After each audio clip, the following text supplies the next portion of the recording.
دیکھیں بالکل جب بھی کوئی آرڈیننس جاری ہوتا ہے تو اس پہ پریزیڈنٹ صاحب کی منظوری کے بعد یا اس کے جو ڈیو مطلب ہے کہ ڈیز ہوتے ہیں اگر وہ پورے پروسیس کے تو وہ اس کے بعد آٹومیٹکلی بھی ہو جاتا ہے. لیکن ظاہر ہے کہ جو صحیح بات ہے کہ اس میں ایک تو ان دنوں میں پریزیڈنٹ صاحب ادھر تھے نہیں, وہ گئے ہوئے تھے, اور میرا خیال ہے کہیں نہ کہیں کوئی ایسی مسٹیک ہوئی ہے جس کی وجہ سے وہ جاری ہوا ہے. ادروائز کوئی ایسی بات نہیں ہے. ظاہر ہے کوئی بھی ایسا آرڈیننس تو بلوچ صاحب وزیر اعظم کے نہ ہونے سے ان کی ٹیم مفلوج کیا ہو جاتی ہے, مطلب وہ کیوں نہیں دیکھ پائی؟ نہیں وزیر اعظم صاحب کی نہیں میں بات کر رہا, میں پریزیڈنٹ صاحب کی بات کر رہا ہوں. اچھا, کیونکہ ان کے سائن ہونے سے, اور ساتھ پرائم منسٹر صاحب بھی جو تھے وہ بھی ان دنوں آؤٹ آف کنٹری تھے.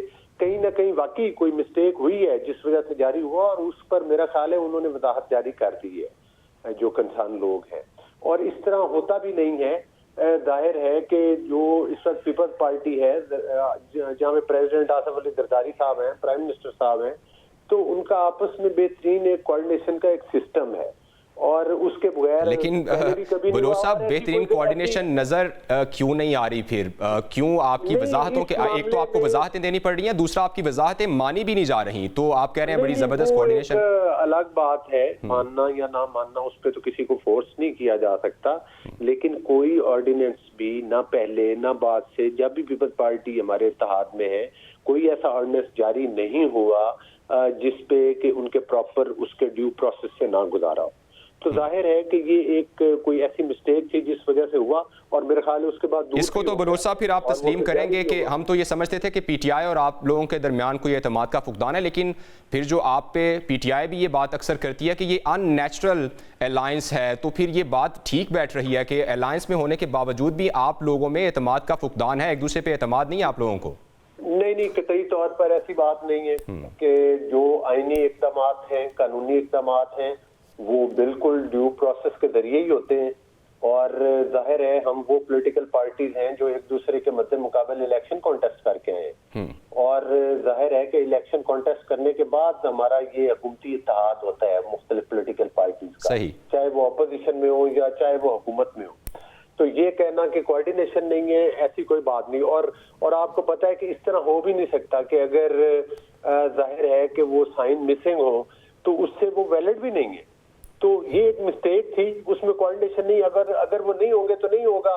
اور دوسری بات ہے کہ اگر اس کا ٹائم پورا ہو جائے گا, اور آئین میں یہ ہے کہ جب ٹائم پورا ہو جائے تو وہ پھر آٹومیٹکلی بلوچ صاحب, لیکن جب اس طرح کا جو ہے ٹرسٹ ڈیفیسٹ جب نظر آتا ہے تو پھر ایک چیز جو ہے نا زیادہ بات ہونے لگ جاتی ہے کہ شاید جیسے دونوں پارٹیز کو مجبوراً بیٹھنا پڑ رہا ہے. اس میں میں سمجھتا ہوں کہ اگر پیپلز پارٹی نے ایک اس چیز کی نشاندہی کی ہے تو وہ انہوں نے ٹھیک کیا ہے. ظاہر ہے کہ اتحادی جماعتوں کی رہنمائی کرنا اور ساتھ چلنا یہ ایک پروسیس کا حصہ ہے. بالکل, وہ کہہ رہے ہیں کہ وہ یہ کرتے بھی رہیں گے. ٹھیک ہے, آپ کا پوائنٹ آ گیا. بخاری صاحب, ایک آپ لوگوں کے پاس, پی ٹی آئی کے پاس یہ ایک موقع بھی ہوتا ہے, اس سے پہلے بھی ہم نے دیکھا کہ کافی چپکلش رہی صوبائی سطح پہ نون لیگ اور پیپلز پارٹی کے درمیان, تو ٹرسٹ ڈیفیسٹ تو بہرحال ہے. ابھی بھی جو ایپیسوڈ میں آپ سن بھی رہے ہیں دونوں فریقین کی بات, تو پی ٹی آئی کیوں آگے نہیں بڑھتی اور اس موقع کا فائدہ اٹھا کے کسی کے ساتھ, پیپلز پارٹی کے ساتھ اگر آپ کچھ نہ کچھ بات چیت کر سکیں؟ کیوں آپ نے سب کو ہی اپنے مخالف کیا ہوا ہے, اکیلے ہی آپ سیاست بس کرتے رہیں گے؟ بسم اللہ الرحمن الرحیم. معظم بھائی بہت شکریہ. دیکھیں ہم تو یہ سمجھتے ہیں فیکٹس کی بنیاد کے اوپر, اور جو فیکٹ اینڈ فگرز پچھلے 3-4 سال سے ہے, چاہے وہ پی ڈی ایم سے جب بنی اور ہماری گورنمنٹ گئی, ایک تصویر کے ایک سائڈ پہ جو ہے وہ مسلم لیگ نون کھڑی ہوئی ہے, اور اسی تصویر کے دوسری طرف پیپلز پارٹی کھڑی ہوئی ہے, اور دونوں ایک دوسرے کو بینیفٹ پہنچاتے ہیں اور بینیفیشریز ہیں. سو یہ تو ان کی تو وہ لازم اور مظلوم ہے نا, اور ہم تو اپنی پالیٹکس کر رہے ہیں, ہم تو آئیڈیالوجی کی پالیٹکس کر رہے ہیں, یہ تو پاور پالیٹکس کر رہے ہیں. آپ اس کی مثال آپ کو دیتا ہوں, زندہ مثال ہے کہ آپ دیکھیں کہ ہم جب بھی الیکشن اناؤنس کرتے ہیں, کوئی بھی الیکشن آتا ہے, جو وہ بائی الیکشن ہو, جنرل الیکشن ہو, اور جب بھی ہم جو ہے اس کے اندر اپنے یہ 8 فروری کے بعد الیکشن جتنے بھی آئے, ہم اس کے اندر جب کنٹیسٹ میں جاتے ہیں تو یہ ساری پارٹیاں 13 پارٹیاں اکٹھی ہو جاتی ہیں اور ایک ان کا کینڈیڈیٹ آتا ہے. جب ہم نہیں ہوتے تو یہ جو ہے اپنا اپنا کینڈیڈیٹ کھڑا کرتے ہیں اور پھر آپس میں لڑائی کرتے ہیں. سو کہنے کا مقصد یہ ہے کہ پاکستان کی سب سے مقبول پارٹی جو ہے وہ پی ٹی آئی ہے, پاکستان کا سب سے مقبول ترین لیڈر عمران خان ہے, اس لیے اس کا ٹکٹ جس بندے کے پاس آتا ہے اس کے مقابلے میں یہ اکٹھا کرتے ہیں, پھر بھی ان کی ضمانتیں ضبط ہو جاتی ہیں اور ان کو فارم 47 بنانے پڑ جاتے ہیں. سو ہمیں تو یہ نہ ان سے کوئی موقع چاہیے, نہ ہم موقع شناس لوگ ہیں, نہ ہی ہم جو ہیں کسی کو مجبوریوں سے فائدہ اٹھانے والے لوگ ہیں اور ان کو اپنی طرف قائل کرنے والے لوگ ہیں. ہم تو پالیٹکس کرتے ہیں. بخاری صاحب آپ کو نہیں لگ رہا کہ اسی پالیسی کی وجہ سے آپ بالکل اکیلے ہو کر رہ گئے, بالکل ایک سائڈ پہ ہو کر رہ گئے؟ نہیں, ہم تو بالکل اکیلے نہیں ہیں جی. الحمدللہ آج بھی پاکستان کے 80% لوگ ہمارے ساتھ کھڑے ہوئے ہیں. کراچی میں خالی آپ نے ایک ٹریلر دیکھا ہے اور وہ ٹریلر دیکھ لیں کہ دنیا کے بڑے ترین جلسوں میں ایک آیا, صرف ایک خان صاحب کا سپاہی وہاں گیا اور اس نے جا کے صرف روڈ کا یوں ایک وزٹ کیا اور آپ نے دیکھے پورے کا پورا پاکستان کا سب سے بڑا شہر باہر نکال کے رکھ دیا. اس لیے ہمیں ایسی تنہائی کی ضرورت نہیں ہے. اور کوئی پروگرام ہو, کوئی ٹاک شو, کوئی آپ کی پریس کانفرنس ہو, عمران خان اور پی ٹی آئی کے, تو آپ یہ کہہ رہے ہیں آئیڈیالوجیکلی آپ جو ہے پولیٹکس کریں گے لیکن آپ کو پاور کوریڈورز میں آنے کی کوئی چاہ نہیں ہے, اسی لیے آپ اسی جو ہے نا ڈگر پہ چلتے رہیں گے؟ دیکھیں, پاور کوریڈورز میں آنے کے لیے جو انہوں نے کیا ہم کبھی بھی وہ نہیں کریں گے. جو فارم 47 کی پیداوار آئے ہیں ہم کبھی بھی نہیں کریں گے. ہم جھوٹے قرآن, جھوٹے الف اٹھا کے تو اسمبلی میں کبھی نہیں بیٹھیں گے. یہ میں آپ کو بتا رہا ہوں, بتا رہا ہوں, عمران خان کے سپاہی بتا رہا ہوں جی. ٹھیک ہے, بالکل الزام نہیں ہے. میں آپ کو اپنا ریکارڈ بھیج دیتا ہوں پورے کا پورا. NA48 اسلام آباد سے الیکشن لڑ کے جا کے دنیا کے کسی بھی فرانزک لیبارٹری سے چیک کرا دے گی دنیا میری کاسٹ پہ. کل ثابت ہو گیا بھائی سیاست چھوڑ دوں گا, ایسی بات نہیں ہے. آپ کا جس جج نے فیصلہ کرنا تھا اس بیچارے کی اپنی ڈگری فارغ کر کے پھینک دے جو کہہ رہا تھا 3 دن میں فیصلہ کروں گا. تو یہ اسلام آباد کی سیٹ سی تھی, یہاں سے اسٹارٹ ہوا تھا چیزیں اور یہاں پر کے آگے بھی انشاءاللہ ختم ہوگی, ڈونٹ وری. سو بات یہ ہے کہ یہ چیزیں تو کھلیں گی نا, آپ دیکھ لیں کبھی. ہم تو پبلک میں جاتے ہیں, ایسی رپورٹس کی چونکہ بخاری صاحب آپ بات کریں, ابھی حالیہ آپ نے ایک فورینزک رپورٹ دیکھی ہوگی جس میں آپ کے سی ایم جو ہیں وہ اس میں نظر آ گئے ہیں, تو اس کو تو آپ تسلیم کرنے کے لیے تیار نہیں, جو کہ فورینزک رپورٹ ہے. نہیں, ایسا نہیں ہوتا. ہر چیز کی لمیٹیشن ہوتی ہے, ہر چیز کے اوپر ایک قاعدہ قانون بنایا جاتا ہے. یہ نہیں ہے کہ آپ 10 سال بعد کسی کو اٹھا کے لے آئیں اور کہا کہ کہیں جی یہ آپ کی تصویر ہم نے بنا دی, اس کے اندر آ گیا. اور ویسے فرانزک کی میں بتا دوں, وہ عدالتوں میں تو ہو سکتا ہے بخاری صاحب, عدالتوں میں ایک لمٹ ہو سکتی ہے, لیکن ہم چونکہ اسے پولیٹیکلی بات کر رہے ہیں تو پولیٹیکلی تو کوئی لمٹ نہیں ہے. انڈر کوسچن ہے. ٹھیک ہے, نہیں پولیٹیکلی لمٹ ہے بھائی. بات یہ ہے کہ آپ پولیٹیکل چیزوں کو کرمنالوجی میں لے کے جا رہے ہیں, آپ کرمنل ٹرائل چلا رہے ہیں, آپ کرمنل پروسیڈنگز میں لے کے جا رہے ہیں. صاحب جب ٹرائل ہوگا تب آپ یہ بات کر سکتے ہیں. پروسیکیوٹر کون ہے؟ آپ سن لیں ذرا میری بات سن لیں. نہیں ایسی بات نہیں ہے, ہوئی ہے نا. ارے بھائی ہوئی ہے, سن لیں, تسلی سے سن لیں, مجھے کوئی جلدی نہیں ہے. پروسیکیوٹر کون ہے؟ ان کے لوگ, گورنمنٹ پروسیکیوٹ کر رہی ہے. کمپلیننٹ کون ہے؟ حکومت. انکوائری کون کر رہا ہے؟ حکومت. انویسٹیگیشن کون کر رہا ہے؟ حکومت. مطلب قاضی بھی خود ہے, ملا بھی خود ہے, سب کچھ خود ہے. تو یہ کون سا انصاف ہے بھائی؟ صحیح ہے. جوڈیشری بھی آپ کی بیٹھی ہوئی, جو آپ کا کمپلیننٹ ہے, مدعی ہے, وہ بھی آپ ہیں. بخاری صاحب آپ کے خلاف فیصلہ آ جائے تو جوڈیشری کی سیوریٹی ہو جاتی ہے, جس میں آپ کے حق میں فیصلہ آ جائے تو جوڈیشری ٹھیک ہو جاتی ہے. یہ بھی تو ایک جو ہے کنٹراڈکٹری باتیں ہو جاتی ہے. ٹھیک ہے, آپ کا ایک پوائنٹ آ گیا, وہ یقینی طور پہ ساری کی ساری جو سیاسی پارٹیز ہیں وہ پاکستان کی عوام کو ہی جواب دیں. ساحر صاحب, آپ نے گفتگو سنی بخاری صاحب کی بھی, وہ کسی بھی صورت جو ہے وہ یہ کہہ رہے ہیں کہ یہ جو باقی ساری جماعتیں جو ہیں وہ اس ٹائم جس ڈگر پہ چل نکلی ہیں وہ بالکل عوامی ڈگر نہیں ہے. آپ لوگ ٹھیک پولیٹکس نہیں کر رہے, آپ پاور کوریڈورز میں جانے کے لیے جھوٹی جو ہے گواہیاں, جھوٹے آپ فارم بنا لیتے ہیں اور آپ وہاں پر بیٹھے ہوئے ہیں. تو آپ اس پر کیا رسپونڈ کریں گی؟ میں تو سمجھتی ہوں کہ رسپونڈ کرنے کی ضرورت ہی نہیں ہے. حقائق ہوتے ہیں. ہم سب نے دیکھا کہ 2018 میں RTI سسٹم کیسے بیٹھا. ہم نے یہ بھی دیکھا کہ 2014 کا دھرنا کیسے ہوا تھا, کس طریقے سے طاہر قادری کو بلا کے بٹھایا گیا. دیکھیں یہ تمام باتیں ہم نے اس وقت بھی انتشار دیکھا, ہم آج بھی انتشار دیکھتے ہیں, ہم نے 9 مئی کو بھی انتشار دیکھا. تو بات یہ انتشار کی پالیٹکس کب تک چل سکتی ہے, کب تک پاکستان کے عوام دیکھ سکتے ہیں. ٹھیک ہے, آپ یہ کہتے ہیں کہ جی کراچی میں 3 کروڑ کی آبادی میں 3000 لوگ آپ سے جمع نہیں ہوئے, جلسہ گاہ میں جانے سے آپ خائف تھے. وہ تو کہہ رہے ہیں تاریخی جلسہ ہوا. جی بالکل تاریخی تھا نا. ہم نے دیکھا کہ آپ اتنے خائف تھے جلسہ گاہ میں جانے کے لیے, آپ نے سوچا سڑکوں پہ جی کچھ ٹریفک رکے گی, کچھ لوگوں کو تکلیف ہوگی, کچھ ان کا مجمع ہوگا, اور یہ ایک شو کرنے میں کامیاب ہو جائیں گے, کچھ تاخیر کریں گے, کچھ شور مچائیں گے.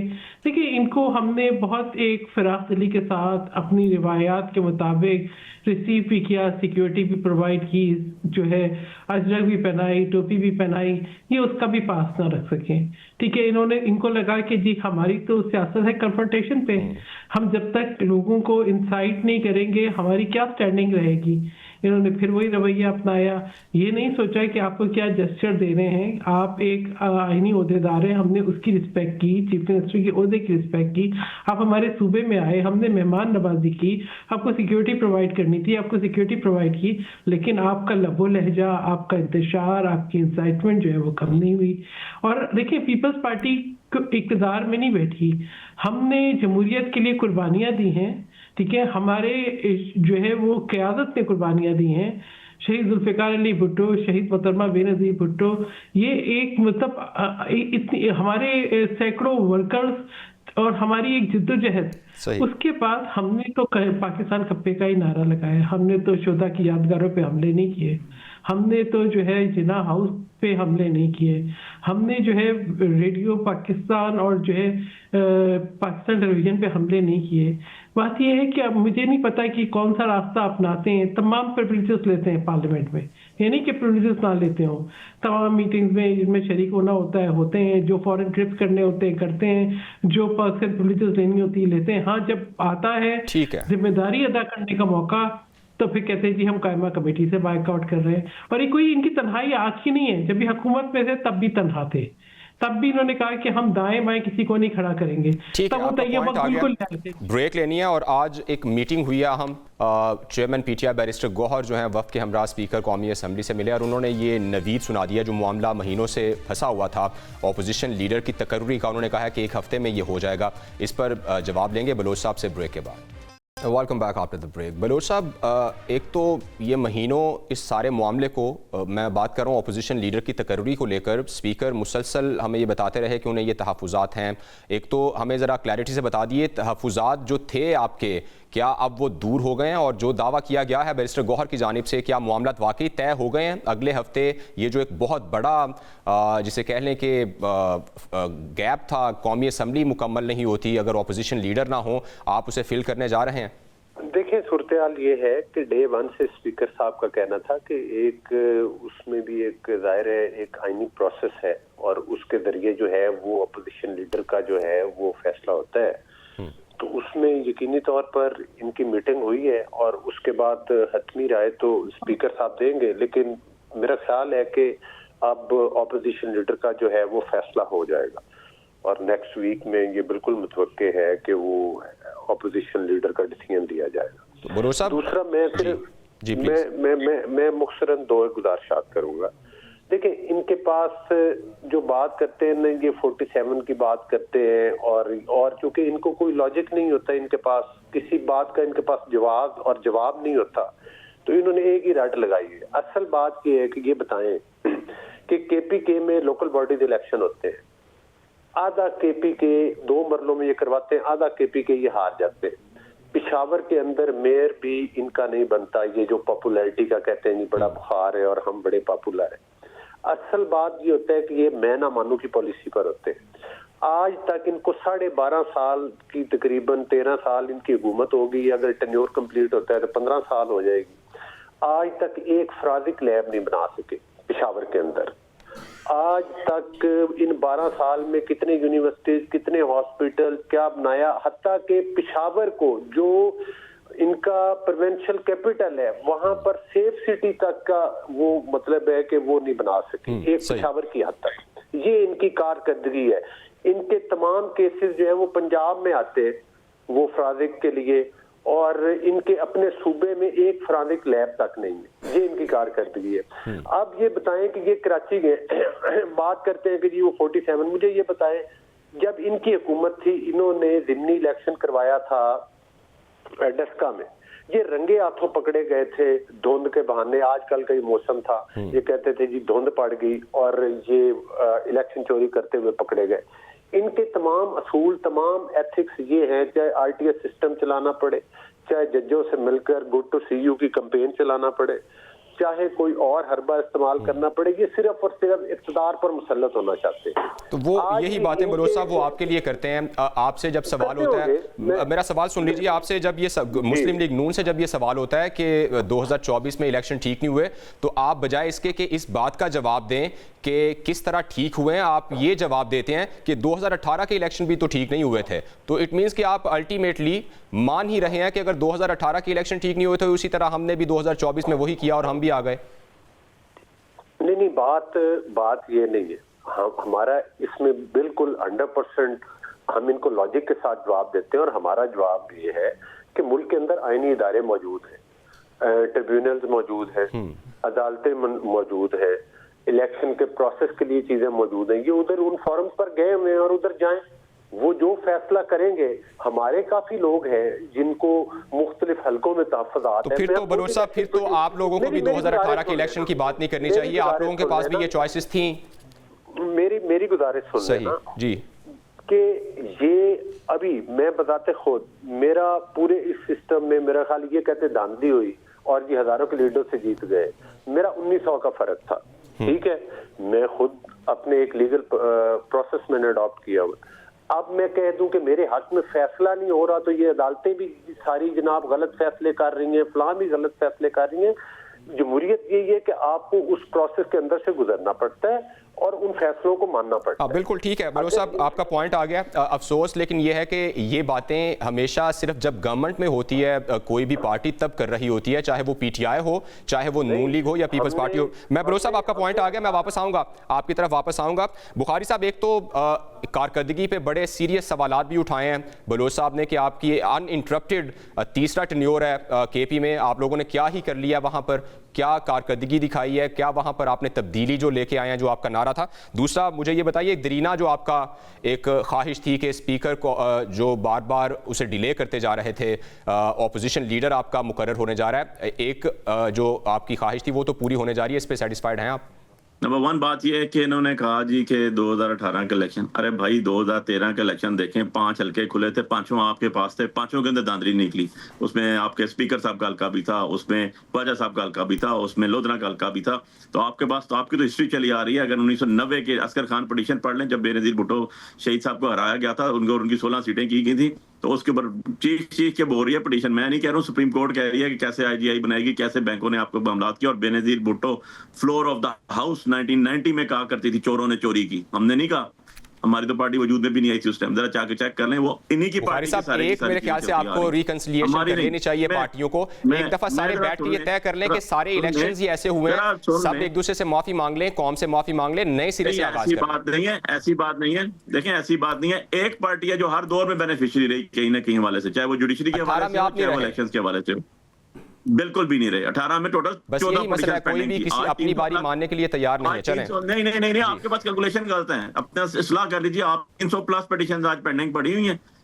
گور صاحب کہہ رہے ہیں 1400 ووٹ سے یہ جیتے یا ہارے، میں 50,000 ووٹ سے جیت کے باہر بیٹھا ہوں. 50,000 50,000 عوام کی ووٹ سے جیت کے بیٹھا ہوا ہوں. کتنی عوام کی امانتوں کے اندر جنہوں نے خیانتیں کی ہیں. آپ جو بات کر رہے ہیں ان کی 14 صرف پٹیشنز تھی 2018 میں، اونلی 14 پٹیشنز بس پینڈنگ. آج 300+ ہیں پروونشل اور نیشنل اسمبلی کی. کس کو کس کے ساتھ ملا رہے ہیں؟ اور میں نے ہسٹری بتا دی کہ کون بینیفیشری رہا، کن کو ہمیشہ بینیفٹ ملے. کس کو کہتا تھا جج کو فون کر کے کہ بڑا بھائی کہہ رہا ہے کہ سزا دے دیں، ہم نہیں کہتے تھے بھائی، وہ ان کی ہسٹری ہے. نمبر 2 چیز، اب آپ کی بات پہ آ جاتا ہوں میں. جو آپ نے کہا جی کہ آ جائیں اس کے اوپر، جو ہماری خواہش پوری ہو رہی ہے. بھائی خواہش کی بات نہیں ہے، یہ مینڈیٹری ریکوائرمنٹ آف لا ہے کہ آپ جس کے اندر سب سے زیادہ جس کی تعداد ہو اپوزیشن کے اندر، اسی کو اپوزیشن لیڈر بنانا. 4 مہینے سے کیسے روکی رکھا ہے انہوں نے؟ جب 73 بندوں نے لکھ کے دے دیا، 74 بندوں نے لکھ کے دے دیا، جب اس کے بعد اسپیکر کے پاس سائن پڑی کیا وجہ تھی بخاری صاحب، کیوں روکے رکھا؟ جی صاحب کو بنائے اور راجہ ناصر صاحب کو بنائے. جی کیوں انہوں نے روکے رکھا، کیا عزائم تھے؟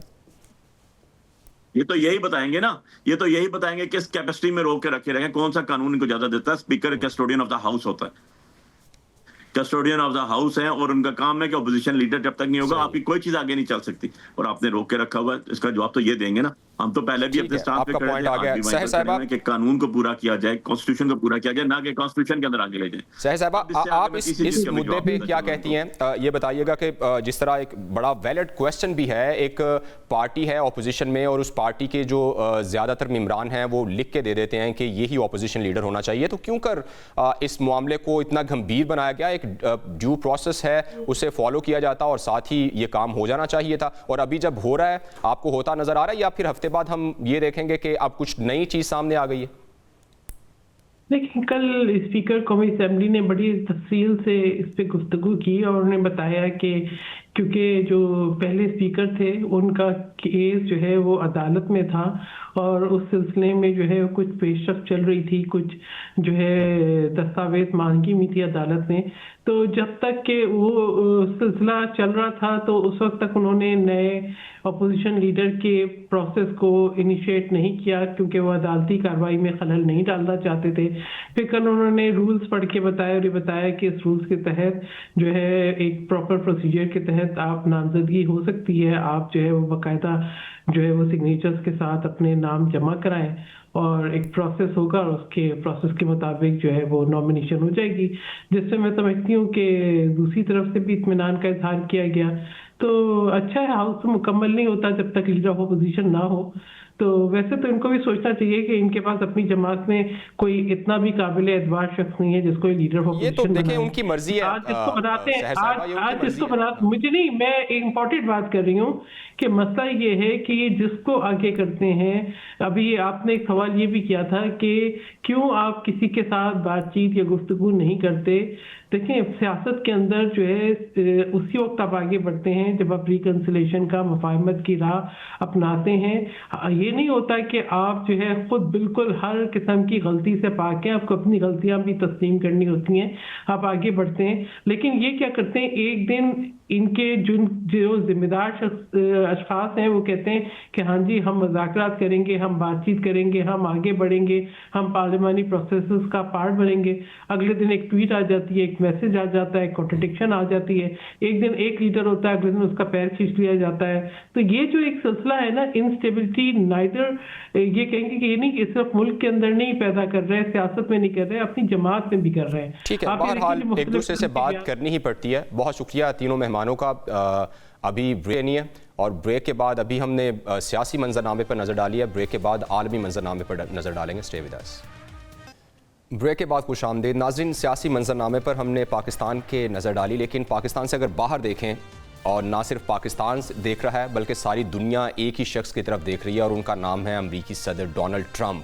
چونکہ وہ ہر روز نئے بیانات دیتے ہیں، ہر روز ایک نئی وہ جہد دیتے ہیں کہ وہ کیا کرنے والے ہیں، اور ساری دنیا صرف انتظار میں لگی رہتی ہے کہ اب دیکھا جائے کہ امریکہ کیا کرنے والا ہے. چاہے یورپ ہو، چاہے مڈل ایسٹ کی بات کریں، ایشیا کی بات کریں، اس وقت ساری نظریں امریکہ پر لگی ہوئی ہیں. اور یہ میں آپ کو بتاتا چلوں کہ یہ لڑائی جو ہے یہ دنیا کی بھلائی کے لیے، آپ میرے لیے نہیں ہو رہی، لیکن یہ سپرامسی کے لیے ہو رہی ہے کہ کس نے دنیا پر اپنی دھاک بٹھائے رکھنی ہے، کس نے دنیا کے فیصلے کرنے ہیں. یہ اس بات کی لڑائی ہو رہی ہے اور اب یہ لڑائی بہت کھل کر اور بہت واضح طور پر سامنے آ چکی ہے. ابھی ایک فریق ہم دیکھ رہے ہیں کہ بہت زیادہ جو ہے اگریسو فیصلے بھی ان کی طرف سے سامنے آ رہے ہیں. آج ہی جس طرح امریکی صدر کی جانب سے ایک اور ٹویٹ میں یہ بتایا گیا کہ اگر ایران کے ساتھ کوئی بھی ملک کسی بھی طرح کا کوئی بھی معاہدہ، کوئی بھی بات چیت، کوئی بھی بزنس کرتا ہے تو اس پر اضافی 25% ٹیرف لگا دیا جائے گا. اس سے پہلے امریکی صدر مسلسل ایران کو دھمکیاں بھی دے رہے ہیں، مسلسل وہ ڈیفرنٹ آپشنز پر غور بھی کر رہے ہیں. وہ یہ کہہ رہے ہیں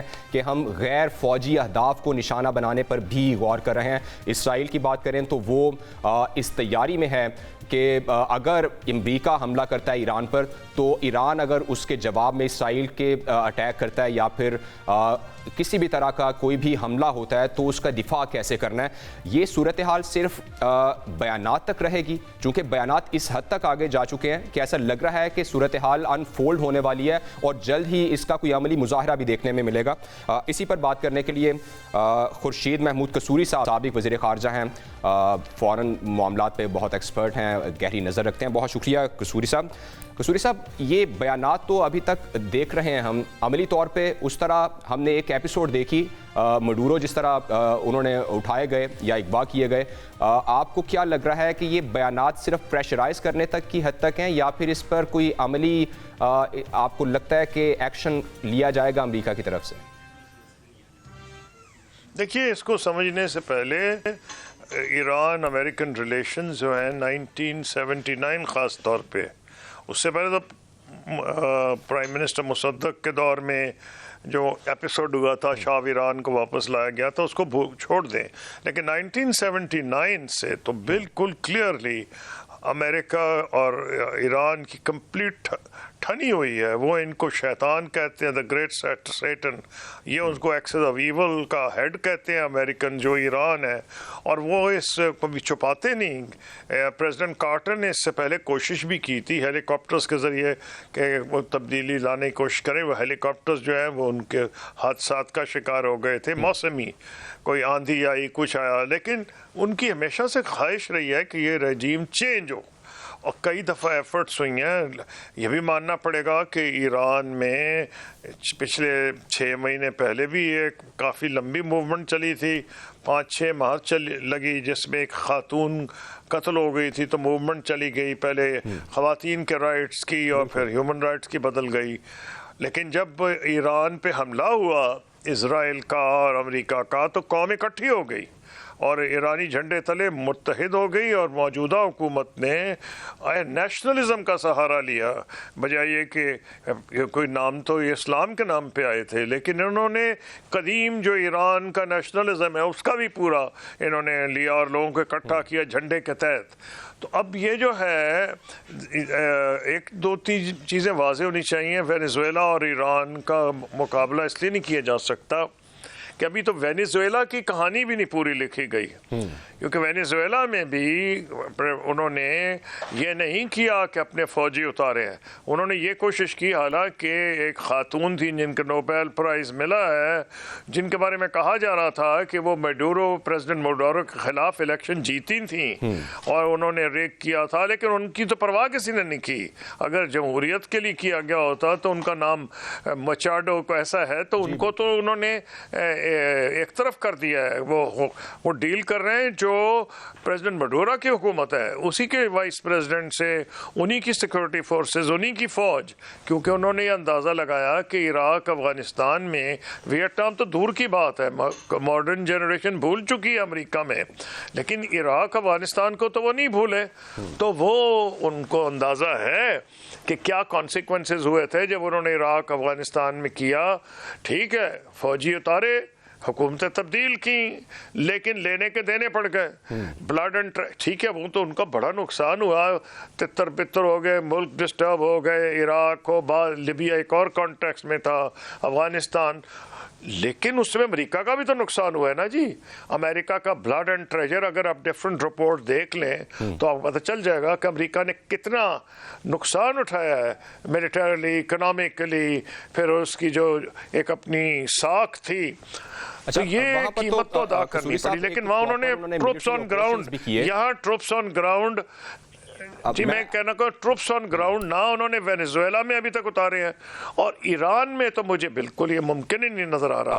اور اگر ٹروپس آن گراؤنڈ نہیں ہوں گے، وہ یہ ہے کہ ایک ایکسٹرنل جو انفلٹریشن ہوتی ہے اس کے نتیجے میں ایران کی ابھی یہ صورت نہیں ہے کہ وہاں پر ایک ایسا بڑا چنک جو کہ ایکسٹرنل جو انفلٹریشن ہے اس کے ساتھ کھڑا ہو جائے، بلکہ اس کے برعکس جس طرح آپ نے بھی نشاندہی کی کہ یہ ہوا کہ جیسے ہی بیرونی در اندازی ہوئی تو ساری قوم اکٹھی ہوگی. تو آپ کو لگتا ہے اس چیز کو مد نظر رکھتے ہوئے اگر امریکہ کچھ کرنا چاہ بھی رہا ہے تو وہ اپنی پراکسیز کے ذریعے، جس طرح ابھی انڈیجنس ایک موومنٹ وہاں پہ چل رہی ہے، وہاں سے ہی کچھ کرنے کی کوشش کرے گا؟ ڈائریکٹ اگر حملہ کرے گا تو یقینی طور پہ کوئی بھی قوم ہے، کوئی ایکسٹرنل ایسے ایگریشن ہوتا ہے تو وہ قوم اکٹھی ہو جاتی ہے.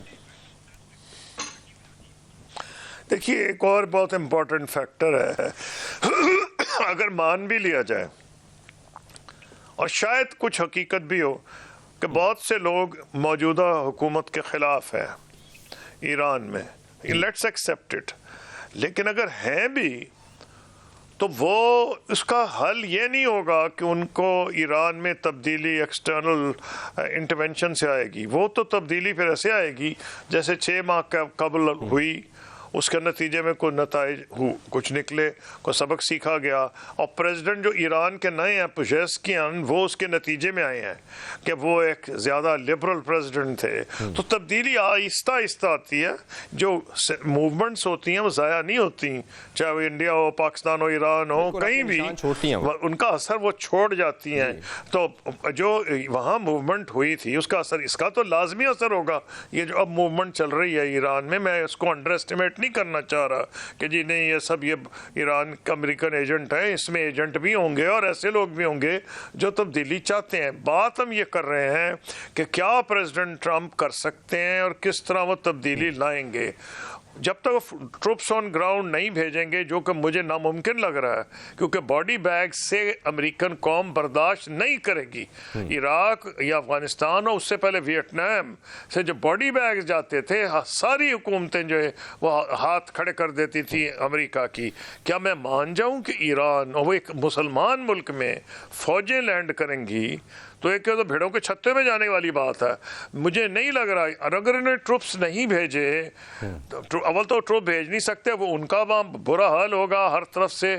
اور جو امریکہ کو طاقت ہے وہ تو یہ ڈیفینٹ طاقت ہے, سب سے دنیا کی پاورفل ان کی آرمی ہے, ملٹری ہے. ایئر پہ تو کمپلیٹ ڈومیننس ہے, لیکن ایئر کے لیے سے تو کبھی قبضہ نہیں ہوتا. قبضہ تو ہوتا ہے گراؤنڈ ٹروپس سے. گراؤنڈ ٹروپس نہیں جائیں گے. ٹھیک ہے, مجھے یہ بتائیے کہ ایکچوئل آبجیکٹیوز, کیونکہ اکثر یہ تو ایک گلوبل ایرینا ہے, اس میں ایک بہت ہی چیزیں مبہم ہوتی ہیں, سامنے آپٹکس کچھ اور ہوتے ہیں لیکن پس پردہ کچھ اور چل رہا ہوتا ہے. آپ اس ساری صورتحال کو اسیس کرتے ہوئے آبجیکٹیوز کیا ہیں, موٹیوز کیا ہیں؟ ایک تو آئل ریزرویئرز ہیں, جس طرح بلکہ پچھلے دنوں ٹرمپ کی جو پالیسی سامنے آئی, انہوں نے کہا کہ جہاں جہاں بھی آئل ریزرویئرز ہیں ہم اپنے مخالفین کو وہاں نہیں پہنچنے دیں گے. دوسرا یہ ہے کہ وہ یہ چاہتے ہیں کہ خطے میں اپنا نشان رہے ان کا. تو آپ کو کیا لگتا ہے کہ جو مین آبجیکٹیو ہے وہ کیا ہے ٹرمپ کا ایران پر؟ اگر وہ دھمکا رہے ہیں, وہ قبضہ کرنا چاہ رہے ہیں, ریزرویئرز ان کے مطابق چلیں, یا ایک اور جو جوہری نہیں وہ قبضہ وہاں بڑا مشکل ہوگا جی. قبضہ کرنا بہت مشکل ہوگا. قبضہ ہے, پہلی چیز تو یہ ہے کہ ایران جو ہے, جو امریکن ٹریڈیشنل ایلائز ہیں, میں نہیں کہہ رہا کہ اب تو سعودی عرب اور ایران کی بھی چین نے صلح کروائی ہے, لیکن جو ٹریڈیشنل ایلائز ہیں وہ ان کی اور چائنا ایران کی بنتی نہیں تھی. میں جب فورن منسٹر تھا میں نے تو خود دیکھا ہے کہ عرب فورن منسٹرز بہت گلا کیا کرتے تھے کہ ایران ہمارے معاملات ود ان انورٹڈ کاماز میں دخل دیتا ہے. ان کا مطلب تھا ہمارے سے مراد عرب معاملات میں, جیسے لبنان ہے, شام ہے, عراق ہے, اس سے بہت ناخوش تھے. اور وہ ان کے نیچرل ایلائز تھے امریکہ کے. تو شروع تو یہ بات ایسے ہوئی تھی, لیکن اس سے بڑھ کے بات یہ ہے کہ امریکنوں کو کافی دیر سے یہ لوگ کہہ رہے ہیں کہ جو اس علاقے کی, میں تو نہیں اس کو مانتا, لیکن امریکنز نے کئی کہتے ہیں جی سب سے زیادہ پرو امریکن ریجیم اس علاقے میں ایران میں ہے. کہ عوام ریجیم نہیں, آئی ایم سوری, کہ جو لوگ ہیں وہ پرو ویسٹ ہیں, پرو امریکہ ہیں. اور اگر یہ ہوا آزاد تو امریکہ کا ساتھی اور ایلائی ہوگا. مجھے نہیں پتا یہ کس حد تک ٹھیک ہے, لیکن اصلی ریزن جو ہے وہ یہ ہے کہ یہ چاہتے ہیں کہ جو ان کے ایلائز ہیں اس علاقے میں, اور ان کی جو ان سے ابھی کچھ دیکھا ہے کہ سعودی عرب کی ان کی دوستی بھی ہوئی چائنا کی وساطت سے, یہ بتانا چاہتے ہیں ان ایلائز کو بھی بھئی ہم میٹر کرتے ہیں, چائنا اور روس نہیں میٹر کرتا, اور روس کا انفلوئنس وہاں کم ہوا ہے. کیا یہ الٹیمیٹلی ایسا ہوگا؟ دیکھیں نا, آپ یہ کہہ رہے ہیں کہ وہ اس خطے میں اپنی دھاک بٹھانے کے لیے اپنے جو ایلائز تھے جو اب چائنا کی طرف دیکھنے لگ گئے ہیں, ان کو وہ دکھانا چاہ رہے ہیں کہ ابھی بھی طاقت ہم ہی ہیں, ہماری طرف ہی دیکھیں, آپ دوسری طرف نہ جائیں. جی ایک یہ فیکٹر ہے. نمبر 2, وہ نہیں چاہتے کہ چائنا ہو وہ تو اصل میں مقابلہ ان کا اکنامکلی تو چائنا سے ہے. وینیزویلا ہو, لیٹن امریکہ ہو, افریقہ ہو, چائنا نے بیلٹ اینڈ روڈ کے ذریعے ہر جگہ اس کا انفلوئنس ہے اور ہر جگہ اس کی انویسٹمنٹ ہے. اور وینیزویلا میں بھی تھی, اور آئل جو تھا وہاں سستا بھی جا رہا تھا. نمبر 2 جو امریکہ کو بہت برا لگ رہا تھا وہ ڈالرز میں نہیں جا رہا تھا, وہ یوان میں پیمنٹ ہو رہی تھی. تو ڈالر کی جو برتری ہے, جو امریکہ کی اصلی طاقت کی ضامن ہے, اس پہ حملہ ہو رہا تھا. تو اس لیے تو لوگ تیل تیل تیل کرتے ہیں, لیکن لوگ اندازہ نہیں کر رہے کہ ڈی ڈالرائزیشن جو ہو رہی ہے دنیا میں, کہ وہ بارٹر ٹریڈ ہو رہا ہے, برکس کی کوشش ہے کہ وہ ڈی ڈالرائزیشن کی طرف جائے. یہ امریکہ کو بہت کھٹک رہا تھا. وینیزویلا کے تیل کے علاوہ یہ کہ ہمارے خطے میں آ کے امریکہ کا چائنا کا رول اتنا بڑھ گیا. حالانکہ چائنا نے کوئی اڈے نہیں بنائے تھے, جیسے کہ سوویت یونین نے کیوبا میں 1962 میں جو کلیش ہوا ہے پریزیڈنٹ کینیڈی کا اور secretary general Gorbachev Soviet union کے جو تھے, تو وہ ہو گیا تھا کیوبا پہ. یہاں تو چائنا نے کوئی بیسز نہیں بنائے, بیسز تو ساری دنیا میں امریکہ کے ہیں.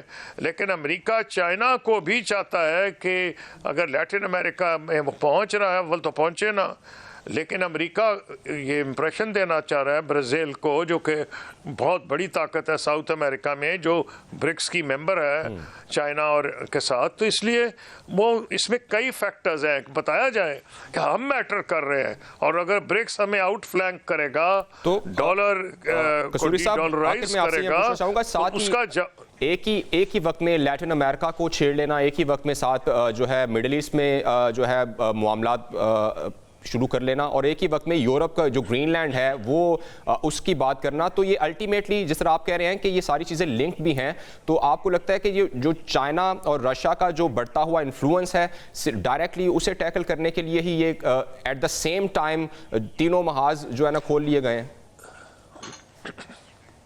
جی ہاں, میں بالکل یہ کہا جا سکتا ہے, لیکن جو مجھے اندازہ ہے یہ امریکہ نے غلط فہمی ہے. امریکہ کی اصلی طاقت یہ نہیں ہے. یہ تو طاقت ہے ملٹریلی, کئی ایریاز میں چائنا کیچ اپ کرے گا, کئیوں میں رشیا بہت. اصل میں جو ان کی طاقت تھی وہ as professor Joseph Nye says soft power تھی. کیا تھی؟ ہالی ووڈ کی موویز, امریکن یونیورسٹیز,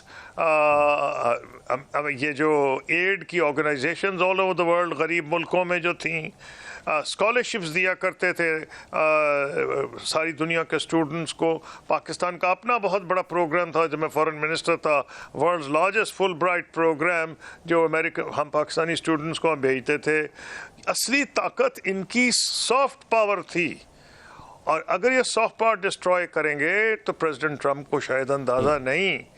وہی اصل میں امریکہ کی طاقت تھی جس میں کوئی ملک میچ کر نہیں سکتا تھا. اب تو یہ ہے کہ آئرونیکلی جو رولز بیسڈ آرڈر جس کو امریکہ اور ویسٹ کہا کرتے تھے, اس کو تو پروٹیکٹر چائنا ہو گیا ہے, اس کا پروٹیکٹر امریکہ نہیں رہا. امریکہ تو جہاں چاہ رہا ہے کہ جی ہمیں اگر گرین لینڈ میں منرلز مل رہے ہیں تو ہم تو لے لیں گے, کیوں کہ وہاں روس اور چین نہ قبضہ کر لیں. پر روس اور چین نے تو کوئی ابھی اندیا نہیں دیا. اس لیے میرا کہنا یہ ہے کہ یہ اٹس ٹو ارلی. اس وقت یہی لگ رہا ہے کہ جس کی لاٹھی اس کی بھینس. بہت شکریہ سر, آپ کا پوائنٹ آ گیا, وقت کی کچھ کمی ہے. آپ کا بہت شکریہ, ہمارے ساتھ موجود ہیں. ناظرین, پروگرام کا وقت ختم ہو گیا, مجھے اجازت دیجیے. اللہ حافظ.